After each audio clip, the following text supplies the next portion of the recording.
رسول اللہ صلی اللہ علیہ وآلہ وسلم نے اس لیے جہاں یہ بات پیش کی ہے کہ ایک کنارہ اللہ کے ہاتھ میں ہے اور دوسرا کنارہ تمہارے ہاتھوں میں ہے، وہاں لفظ یہ بھی پیش کیے ابشرو، مسلمانوں خوش ہو جاؤ۔ آپ نے کبھی دیکھا ہوگا کہ اگر استاد شاگرد بھی اکٹھے کھڑے ہوں کھیل کے میدان میں تو شاگرد کی بھی تمنا ہوتی ہے استاد ہمارے ساتھ کھیلے۔ یہ ایک عام رویہ دنیا کا ہے۔ اگر کسی چیز کو والد نے پکڑا ہے اور بیٹے کے ساتھ وہ تعاون کر رہا ہے تو اس کو کتنی اپنائیت محسوس ہوتی ہے۔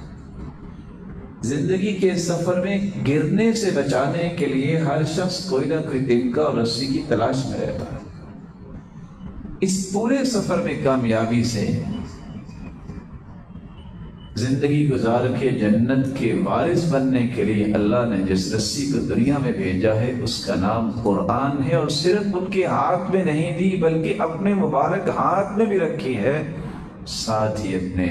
پیغمبر کی زبان سے خوشخبری سنا دی، ابشرو، خوش ہو جاؤ، جس رسی کا کنارہ تمہارے ہاتھ میں ہے اس کا دوسرا کنارہ تمہارے رب کے ہاتھ میں ہے۔